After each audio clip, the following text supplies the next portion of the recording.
And according to the Fraser Institute, what we are paying in taxes is more than what we spend on the basics, the necessities like food, housing, and clothing combined. Jay. Hey everyone, I'm Jay Goldberg, the Ontario Director at the Canadian Taxpayers Federation. This is the Canadian Taxpayers Podcast, and I'm here with my friend and colleague, Franco Terrazzano, who is, of course, our Federal Director. He's holding down the fort in Ottawa. And, Franco, things are really, really tough out there. We know that grocery store prices, on average are up about 10%. People are having a really tough time, but you're saying there's some good news on the affordability front. What do you have to report for us? There is, and it's that the opposition to the Trudeau government's tax hikes, carbon tax hikes, are growing. As you know, Newfoundland and Labrador's Premier, Andrew Furey, he recently wrote a letter criticizing the carbon tax hike. So I have to explain to you what he said, because it's spot on. He outlined that Trudeau's carbon tax would have a severely negative impact on people in the province of Newfoundland and Labrador. And he said that added to today's price, the carbon tax hike would result in a total furnace oil cost increase of 80% compared to 1 year ago. And users of furnace oil in the province tend to be older, live in rural areas, and have lower incomes than the provincial average. Furey also pointed out that further cost increases at this point will only provide diminishing returns in terms of decarbonization, while placing undue economic burdens on the people of the province. So that's what Furey said in his letter, and it's great to see more premiers speaking out against the damaging Trudeau carbon tax hikes. Yeah, for sure. In my work out in Atlantic Canada, he's been really good on that file, and it's really, really good, I have to say. He's been good on the gas tax too. We are seeing a Liberal Premier finally speak out. And this is big, because we've heard from a lot of progressive conservative premiers. We haven't heard a lot from Liberal premiers. So to hear Furey come out and say something like that about the federal carbon tax, that is huge. And he's not the only premier who's spoken out in recent months. You want to talk about some others about the carbon tax.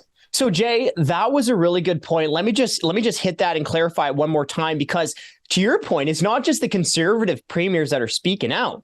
We have a Liberal premier in Newfoundland and Labrador of an Atlantic province who's speaking out. So it's not just a partisan issue.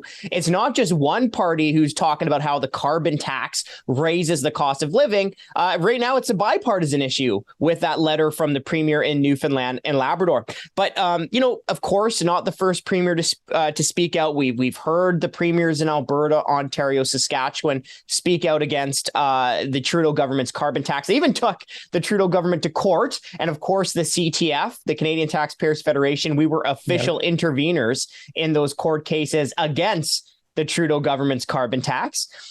We've also heard Quebec's premier speak out against the Trudeau government imposing its carbon tax on Quebec, right? Stepping on provincial toes. But recently, in addition to Newfoundland and Labrador's premier speaking out, we also had Nova Scotia's premier, Tim Houston, sounding the alarm to warn Nova Scotians that the Trudeau government is threatening to pummel taxpayers with a massive carbon tax hike. Because remember, everyone out there, there's a patchwork of carbon tax deals in Canada, and Nova Scotia had a very special deal where they were only paying, what was it, Jay, like a penny per liter? A penny a liter. Yeah, but it looks like Trudeau wants their carbon tax to keep going up as well. So the government of Nova Scotia calculated that the federal carbon tax would cost a Nova Scotian household about $2,000 by 2025 on average, and about $3,000 by 2023. But also we see Manitoba's premier, Heather Stephenson, also called for Ottawa to pause the collection of the carbon tax.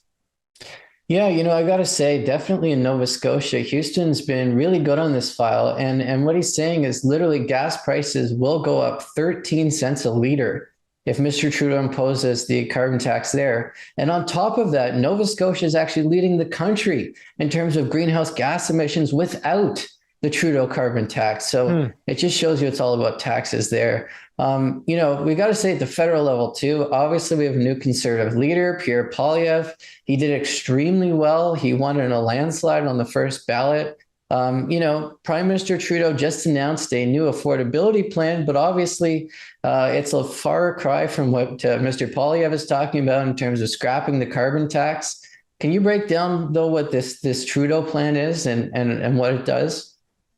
Well, first, Prime Minister Justin Trudeau is not serious about making your life more affordable, at least not with the announcements that he just did, right? When it comes to affordability, the Trudeau government essentially breaks your legs, then hands you a crutch that is 2 sizes too small, and then says, well, if it weren't for government, you wouldn't be able to walk. Well, I mean, how about you just reverse those tax hikes that are driving up the cost of living in the first place, right?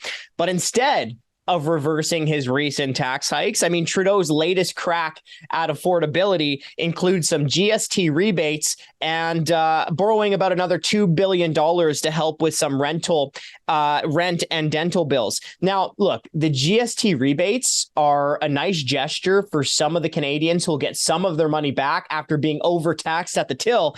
But look, 2/3 of Canadians won't even see that rebate. And look, and just to kind of put a bow on that thought, if the government is going to acknowledge that it would make people's lives better if they had more of their own money in their pockets, then why not just cut taxes across the board rather than tinkering on the edges with some rebates?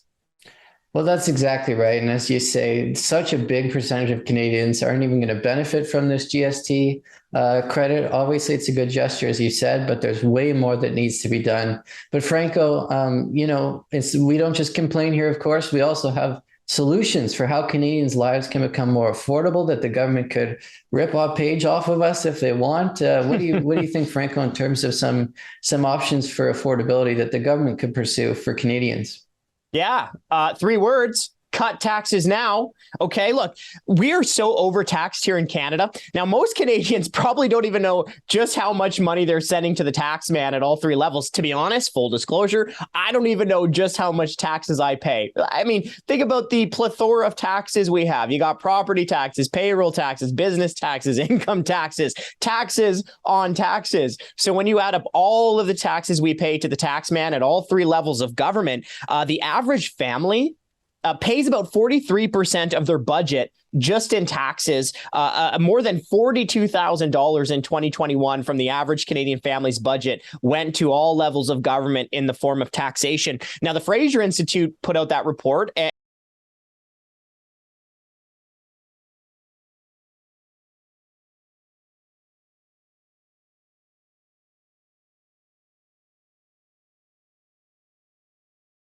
And also, too, if we were to bring our tax level back down to 1961, even adjusted for inflation, it would save the average family about $25,000 every single year. So when we talk about affordability, there's 2 aspects, right? Number 1 is how much something actually costs. What is the cash on the dash? What is the price at the till? But the second is, well, how much money do you have in your pocket to pay for the price?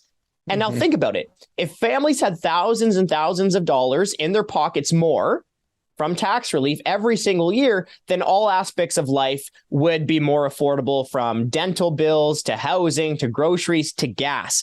Now, politicians could cut taxes, right? They could immediately make life more affordable today. But the problem is, Canadians are paying too much tax because politicians are wasting too much money, right? They're wasting hundreds of millions of dollars on companies like Bombardier, or pay raises for 300,000 bureaucrats during lockdowns, or spending thousands of dollars on a sex toy show in Germany. So you know what? Stop wasting so much money and start cutting taxes now. Yeah, that's exactly right. And that story in Germany always gets me there. Clearly, the Trudeau government is just ignoring the unaffordable elephant in the room. The Trudeau tax hikes are just making everything more expensive. And we know the carbon tax, it's brutal now, but it's only going to get worse and worse every year as we keep going here. The carbon tax right now increases the price of gas 11 cents a liter. That's going to hit almost 40 cents a liter by 2030 if Trudeau's plan goes all the way through. And we also know that families are losing out on hundreds of dollars every year, even with the rebates. You have this line out of the federal government that somehow we're all better off because of these rebates. Actual studies from the parliamentary budget officer show they're wrong, and households are losing money, and they're just going to be losing more and more money in the years ahead. If you're making more than $40,000, your federal income tax bill, it's going up because we're about to have the fourth annual payroll tax hike in a row. Not one, not two, not three, four in a row, including during the pandemic. And, if all that drives you to drink, the government's going to keep raising your alcohol taxes every year. We've been doing that since 2017. Anyway, we'll talk more about that. But Franco, thanks for coming on. And if our listeners want to learn more, we'll include a link to Franco's column in the show notes that ran nationally in The Sun. It's all about affordability. It'll be in the show notes. Anyway, thanks for joining us.